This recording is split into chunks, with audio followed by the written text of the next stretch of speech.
Yesterday, after I got finished recording my video, I went inside and I was watching my video over again, and I realized that I only have 7 calves. And so I took a look through my receipt and I did buy 8. So I called the sale barn, and at about 5:30 p.m. last night, they told me that they located the calf. The calf was in the back. And so on Monday they'll be bringing me my 8th calf. I got 8 calves yesterday, and so right now with that 8th calf, I have 32 animals on my field, and I am not anywhere near capacity. No, like if I think about it as I have 8 calves in the preconditioning pen, and then I have 8 calves in the front yard, and then I have 16 calves in the back. Oh, I'm not anywhere near capacity. These are 16 animals. This is a good way to look at it. But these 16 animals, if you take a look at them, the average weight across this herd is probably about 600 pounds. And they've been on this grass. They have free access to the grass 24/7. And I took y'all to the back 2 days ago, and the grass is almost up to the animal's chest. The grass is literally almost up to the animal's chest. The grass is so tall that my dog Lucy has to put her head up in the air to just see, because she can't see anything. And my grass has not even started to bolt yet. But I got one calf that's freaking out. By tomorrow he'll be okay.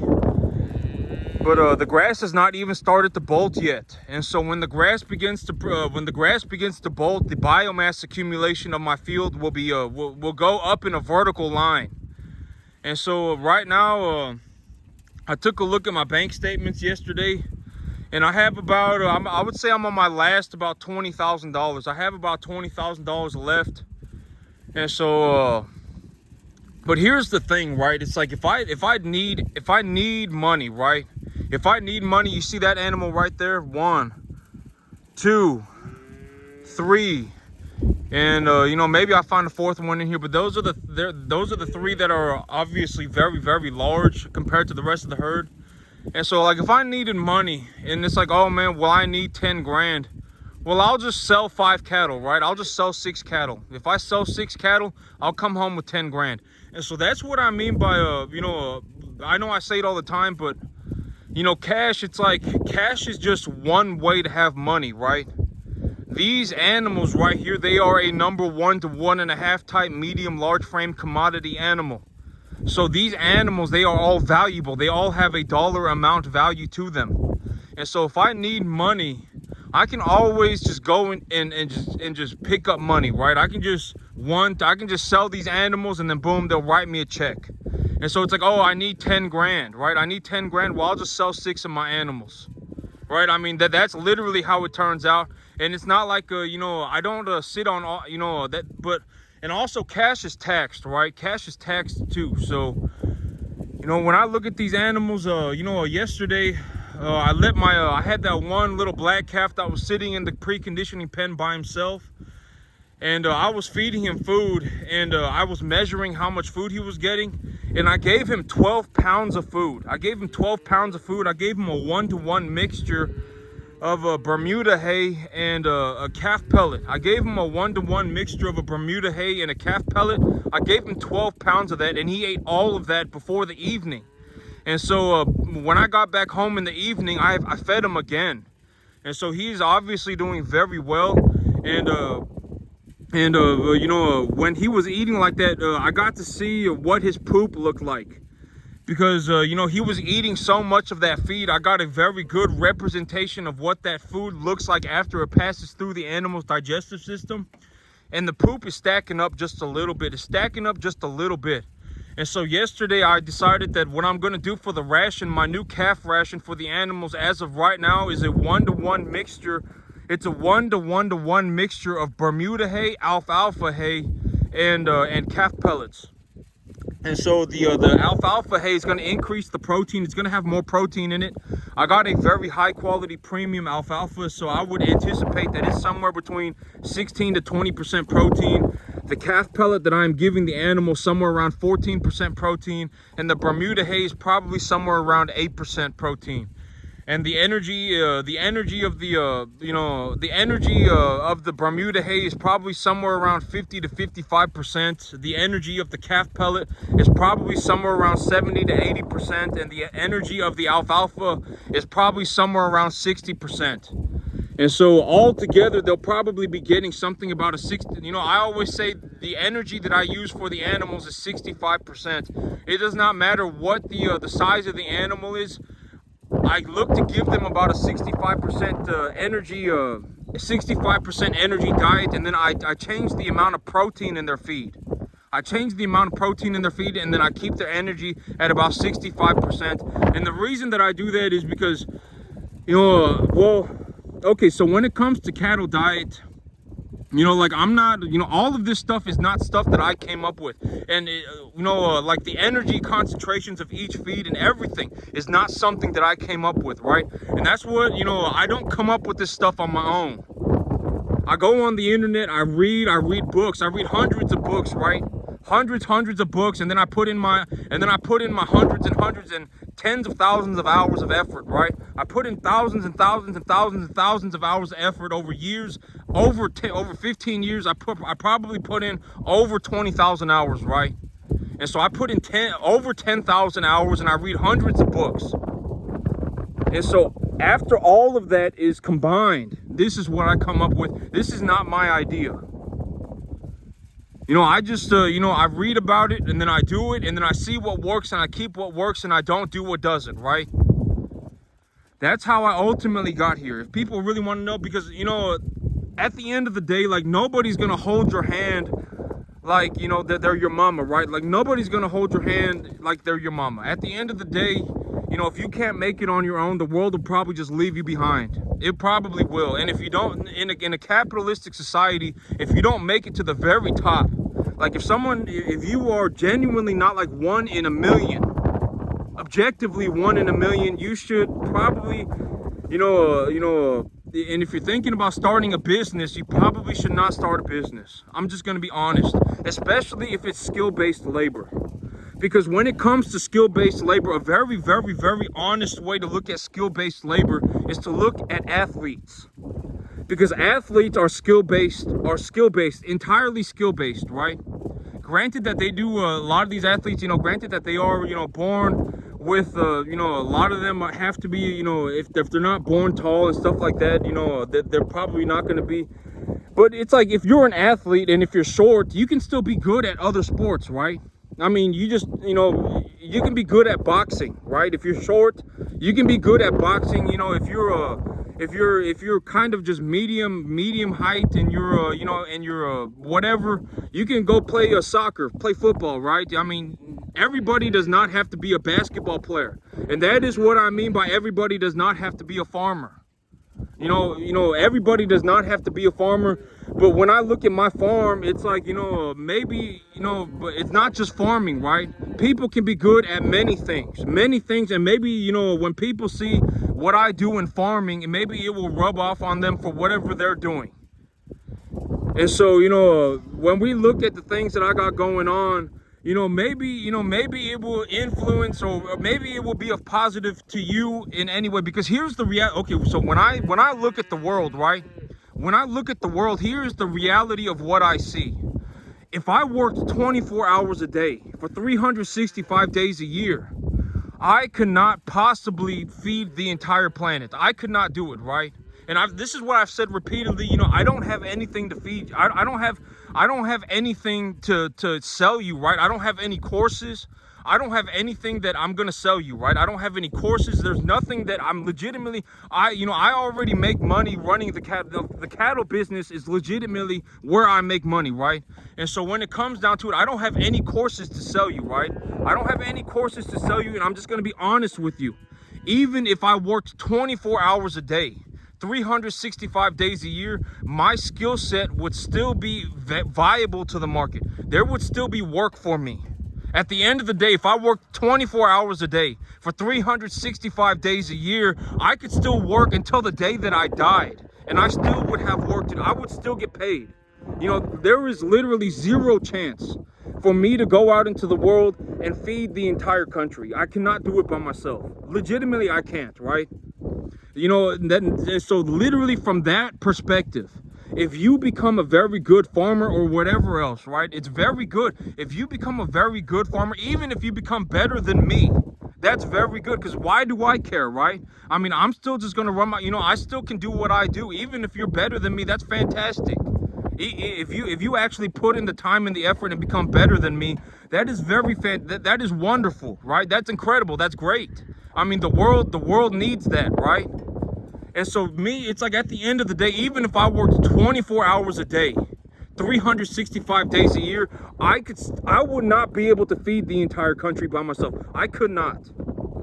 You know, and so that's the perspective that I'm coming from, right? And so when it comes to my perspective, it's like, you know, even if I worked 24 hours a day for the rest of my life, I could not run enough cattle by myself to feed the entire country. And my cattle bring in a lot of money, a lot of money. You know, I would say that in any sector, you know, but here's the thing about stocker calves. This is something that a lot of people, if y'all watch me run my calves, y'all are not going to get to see the difficulty of cattle. The difficulty of the cattle business. Y'all, a lot of people, you know, especially if you're naive or you're ignorant, right? If you're naive or you're ignorant, you know, like if you're I fell out of heaven a 7, or if you're just naive, like you don't know how the world works, if you look at what I do, it's going to look easy. It's going to look easy, but it only looks easy from my perspective, because this is legitimately all I do, right? This is legitimately my entire life. And so when it comes to, you know, this is, you know, and, you know, if you decide that, but here's the thing, I've said this repeatedly in the past, but if I told everybody that they were going to make it, and I told everybody that this was easy and that everybody was going to make it, I'd be a liar. And if you actually believed me and you went out and tried it and you failed tremendously and did what I was doing and lost all of your money, you would be miserable into eternity. Like if you actually went and tried to do what I do, leveraged 140% of your income. You know, you legitimately invested 140% of your annual income. If that is what you did to start your business and you failed, you would be miserable forever financially. You would legitimately be in the worst financial situation you could ever imagine. And so that is why I don't go around and tell people that this is easy, and because it's not. It's almost impossible. The stocker cattle business is the hardest segment of the cattle business in the entire industry. You know, the stocker calves are the hardest. It is, you know, what I am doing here is legitimately considered by cattlemen themselves to be the hardest business in the cattle industry. And there's a good reason for that, right? I mean, it's because a lot of people try and almost everybody fails. Almost everybody does fail in the stocker calf business. And so, you know, at the end of the day, you know, you got to remember that me, I don't care. You know, if you become better than me, objectively become a better farmer than me, I'm very happy for you. And that's a very good thing for the world, right? Because the world needs extremely good farmers. The world needs people who are extremely good at things, right? That's what the world needs. But objectively, it is not possible to get here unless you put in a lot of effort. Like, you legitimately need to put your balls on the line and your money where your mouth is 24/7. That's the only way to get here ultimately. Because you know, if you go fiddle farting around and you go, oh well, you know, me, I fell out of heaven a 7, I don't really need to put in the 20,000 hours. Oh man, you know, I found a mystical, magical shortcut that nobody's ever seen before, and then you turn out to just be an average person, you're probably going to end, I would almost guarantee that you're about to throw yourself off a cliff and you're about to lose everything. I almost guarantee it. Almost guarantee. You're going to end up losing everything. You know, I would be willing to bet. If I made a bet on that 10-1, you know, I would still come out profitable. Right? Oh, you know, I don't need to put in the effort that this guy did. Oh, I found some mystical, magical shortcut. I'm just gonna copy and paste this. Oh man, someone says, you know, if I just go around and ask for help, you know, everyone's gonna help me and then I'll become successful. None of that stuff is right. I mean, all of that stuff, it's either you're naive or you're a moron. You know, and you're about to throw yourself off a cliff. Legitimately, you're gonna lose all your money if that's how you think. And if you want to go and if you still want to go and try it and you want to go and whatever, I mean, that's fantastic, right? I mean, go for it. You know, oh, you know, I want, you know, if that's what you want to do, go ahead and go for it. See what happens. And so when I do these things and I, like, look at this animal right here. Whoa. You know, you see this animal right here? Very, very, very good looking animal. You know what, like this right here, this heifer right here gonna bring in some good money. I would say this heifer in particular probably about she probably close to 700 pounds as of right now. She probably close to 700 pounds, and this probably about a $1,400 animal. Maybe with the cattle market where it is right now, maybe a little bit more. But yeah, I mean, that's a very, very, very good looking animal. But you know, and I'm not saying this stuff, you know, because at the end of the day, it's like if I run cattle, I legitimately can do, you know, I legitimately have unlimited money as long as I'm running cattle, right? Because okay, here's the thing. Okay, like when it comes to my business, right? And let's say I go and I bring in animals. Let's say the feeder cattle market is sitting at $260, right? The feeder cattle market is sitting at $260 for number one type commodity animals, number one type eight weight steer, right? Number one type 8-weight commodity steer, you know, and it's sitting at $260, right? So that means for that 800 pound animal, let's say the animal's worth $2,100, right?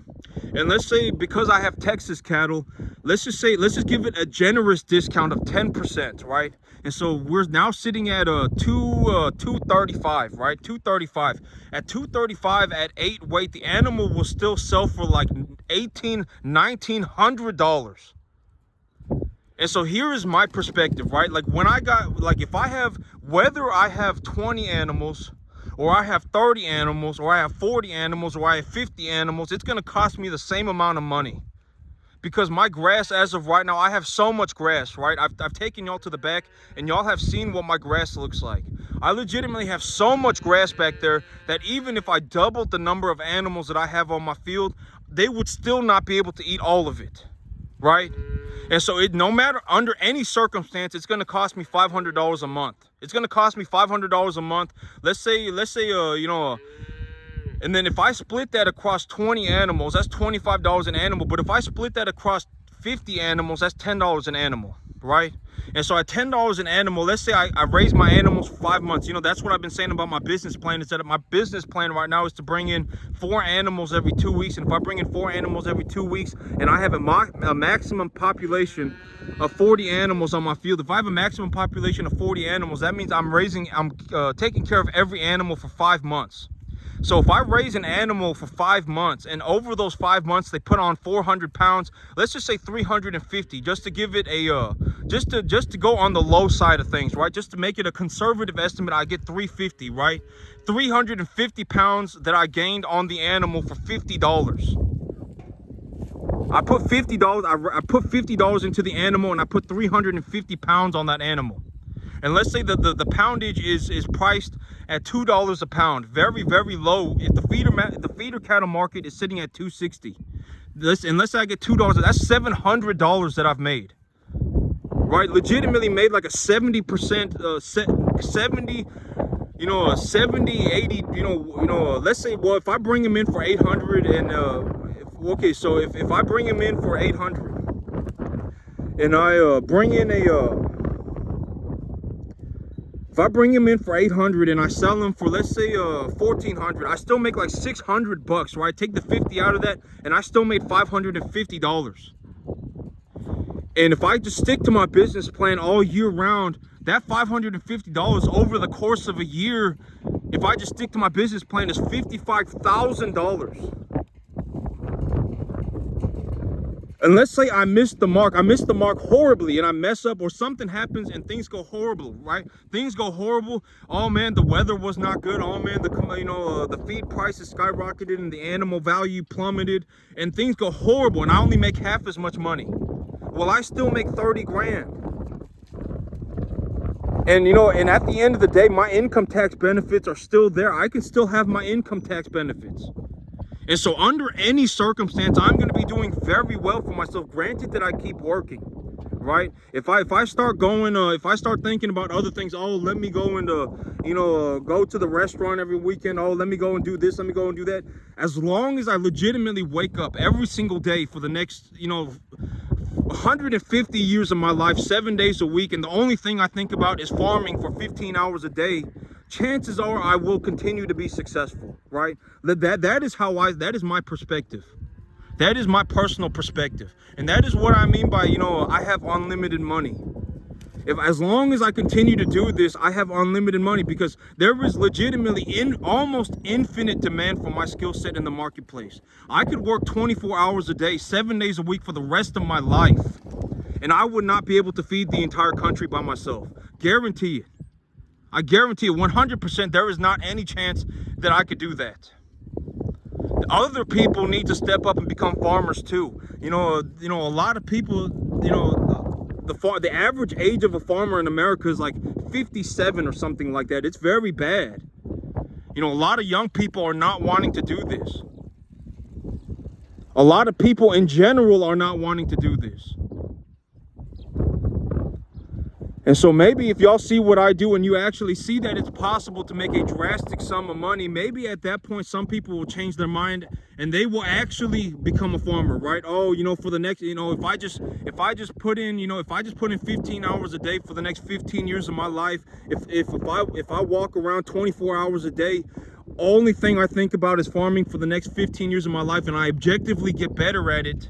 At that point, at that point in 15 years, I will then become a farmer as well. If that is how you're thinking, because, you know, like me, when I started and I got here, I did not even know this was possible, right? But I know what it took to get me here, right? And so, you know, legitimately, if farming is not all you're thinking about for legitimately 24 hours a day for the next 15 years of your life, you're not going to make it. I almost guarantee it. And, because you're just not going to make it. I mean, you're going to be financially miserable. There's a very good chance that you will be financially miserable into infinity and beyond for the rest of your life. Genuinely. And you got to understand, this is coming from a perspective of a guy who genuinely, sincerely hopes that you do make it. It would be great if you did make it. If you did make it, even if 1 million people made it, I would still be able to make my money, right? It's not like, oh man, like some guy, found some way to, invest $10 and make $5 grand. It's just not going to happen, right? I mean, even right now with the amount of return that I'm getting from my capital, it's like I put $500 a month into my business, and I legitimately grow enough grass to feed like 80 animals. I mean, at this point, it's just, I highly doubt that someone's going to find some way to be like, oh, I put $500 into my business and I found a way to raise 200 animals. I just doubt it, right? I mean, unless something happens, like we come up with some drastically better cultivar of grass. Like if we start one thing that I found was interesting, that I was just reading random stuff and was like, they found a corn plant. They found a corn plant somewhere. They found a corn plant, a wild corn plant, that is able to accumulate its own nitrogen via Rhizobacter bacteria. They actually found a corn plant somewhere. I forgot where it was, but you can look this up. But beans do this. Legumes, the reason that they are able to create their own, not create their own, but accumulate their own nitrogen fertilizer, is because they come into contact. They have a symbiotic relationship with a Rhizobacter bacteria in the soil that it will colonize their roots. And when it colonizes their roots, the legume plant will feed the Rhizobacter, it will feed them starches. And in return, the Rhizobacter bacteria will accumulate atmospheric nitrogen and turn it into a plant usable form and give it to the plant. And so they found some corn. They found a corn plant somewhere that is able to do this as well, which is very neat, right? Because I mean, if we start getting into this area where grass plants are able to accumulate, if we do some kind of genetic modification, right? If we do some kind of genetic modification of the grasses that we have, and our grasses are now able to accumulate their own nitrogen, something like that, right? Something like that, then I would believe that maybe if it would drastically reduce my expenses. Because nitrogen fertilizer, nitrogen is like the limiting factor. Almost, nitrogen is very limiting in most soils. And so if something like that happened, If something like that happened, maybe we found some grass that was able to also, you know, symbiotically exist with rhizobacter bacteria, or maybe we genetically modified the gene from this corn into something, into other grasses, and now grasses themselves are able to accumulate their own nitrogen fertilizer, or accumulate, you know, at that point I would believe something like that, something drastic needs to happen for there to be drastic improvement from this, right? Like, you know, at that point, I would think maybe I could actually, you know, get by with, maybe I could do exactly what I'm doing, but cut my expenses in half. At that point, I would believe that it was possible. At that point, maybe it's like, oh, you know, maybe I could invest $250 a month and get the same results, but it would have to be something like that, right? Just getting better than this through straight skill, almost impossible. I almost guarantee it, almost impossible. You know, and if you do manage to get drastically better, which I don't personally see, you know, because it's like, oh, you know, well, I mean, you know, I'm sure that there are inefficiencies in what I do, and they could be overcome by others. You know, maybe others just naturally are smarter or whatever, right?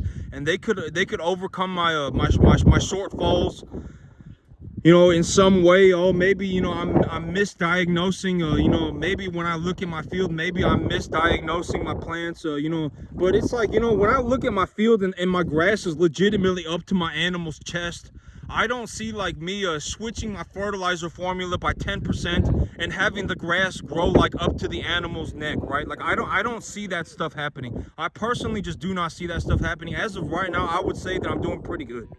I'm doing pretty good. I mean, but that's actually a very good point. I may need to look into that. Actually, you know, maybe I need to look into that. You know, actually, the way that I do things now that I think about it is that I scoop soil into a tub. I'll go through my field and I'll scoop soil into my tub, and I'll put some grass on it, and I'll put different formulations of fertilizer in it, and I'll mix it and I'll water it, and I'll see what does the best. And so that is something that I could do to overcome that shortfall. You know, I don't need some mystical magical tool. If I have a couple of Tupperware containers, if I have a couple of like $5, $10 Tupperware containers, and I have a shovel, I can just take the soil and scoop it into the Tupperware container, and then I could just put whatever fertilizer I want into it, and I can measure out you know, I could say, oh, I'm going to use 3 inches of soil. I can put 3 inches of soil across, you know, 4 or 5 Tupperware containers, and put different fertilizer formulations in each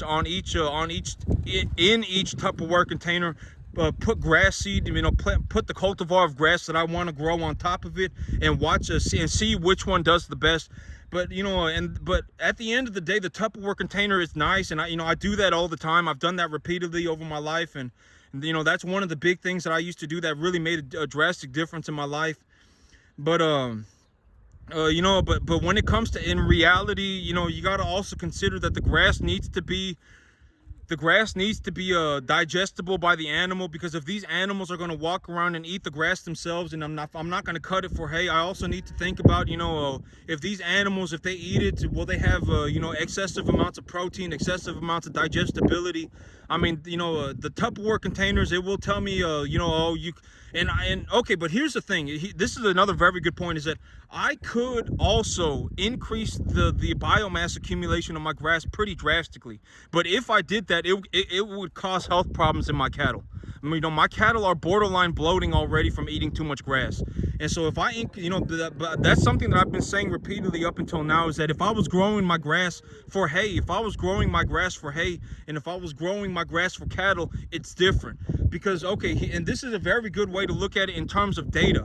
Like, if I were going to grow my grass for hay, what I would look for is let's say I put fertilizer on the field, and this is very simplified, right? Let's say I put fertilizer on the field, and the fertilizer is having a beneficial effect to the plant, right?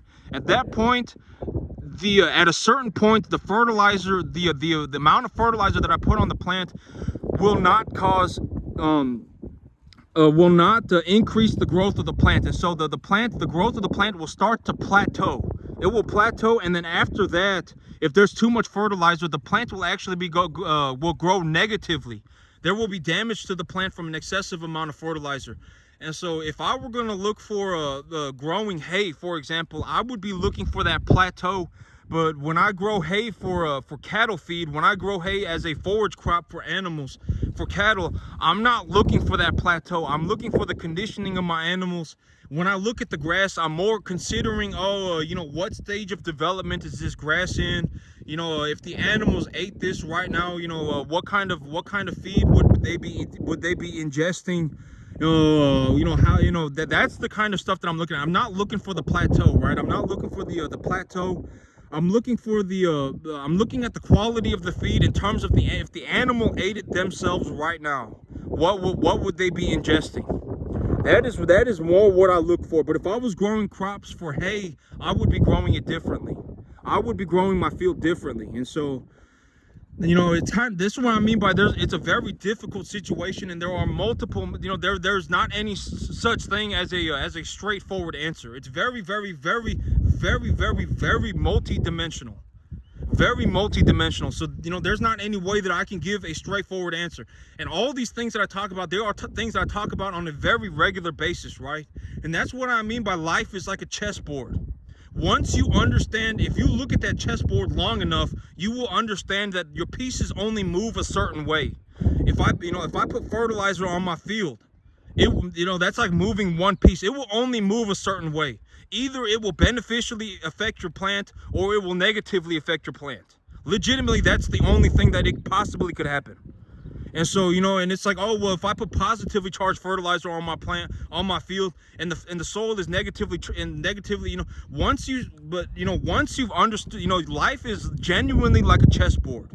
That's the easiest way for me to put it. And that's why, you know, the things that I say, you know, it's the same thing over and over and over again, right? Pretty much more or less the same thing over and over and over again. Is because the pieces only move a certain way. The pieces, they only move a certain way. This piece only goes that way. This piece only moves that way. And once you understand that, you know, and then you can, at that point, you can start moving the pieces whichever way you want to go, right? Whichever way you think is going to put you in a good position to win the game, you can move your pieces around that way. And so, you know, but stuff like this, I wasn't born with this, right? And my IQ as of right now is probably higher than it was when I was born. You know, because legitimately over the last 15 years, like if somebody, like if you saw me, like in whatever, right? I mean, you know, wherever, right? Like, if you saw me, whatever, you know, and you saw me, you know, failing math, and you saw me failing English, I mean, nobody would have thought that I was like gonna, you know, nobody was gonna be like, oh, this is a mega genius, right? I mean, you know, my IQ as of right now is probably higher than what I was born with. And you can increase, you know, this is a very, very, very well understood, you know, you can increase your IQ by learning. And so when I make these videos, I look to be as objective as possible. I look to give y'all objective data, right? I look to give y'all objective information. I do not get my feelings involved, right? I'm not like, oh, right? Like, you know, I don't get my opinions involved. I give objective information, and you got to understand that this stuff is stuff that I read on the internet for free. All of this stuff is on the internet for free. If you just go around and you start reading, once you start learning how to use the internet, you are legitimately connected to an infinite database. Legitimately an infinite database. You can look up whatever you want. How do plants grow, right? You can legitimately look that up on the internet, and it'll tell you, oh, you know, plants absorb carbon dioxide through their leaves, and when the light goes through their leaf material, it goes through the leaf, and when it comes into contact with the chloroplast cell, the chloroplast will create sugar, and that sugar is now the energy source for the plant, and the plant is absorbing minerals through its soil and through its roots. And when all this stuff comes into contact, when this stuff, you know, chemically reacts with each other, you know, you can read all of this stuff on the internet for free, and it would only take you 5 minutes. Once you learn how to utilize the internet, I mean, it's legitimately infinite information. You can sit there and read for your entire life if you felt like it. Read objective stuff, right? You genuinely could. And so all this stuff is on the internet for free. I did not come up with this stuff on my own. You know, I was not sitting here, you know, like this is, you know, I was not sitting here going, oh, you know, look at this plant, it must be doing this. That was not me, right? I legitimately got on the internet and read all of this stuff for free. And so, like, when I look at, you know, I'm just giving my perspective. You know, I know that this was, you know, but this whole video is just my perspective, right? It's just my perspective. But that's it for me today, YouTube. Y'all have a good one.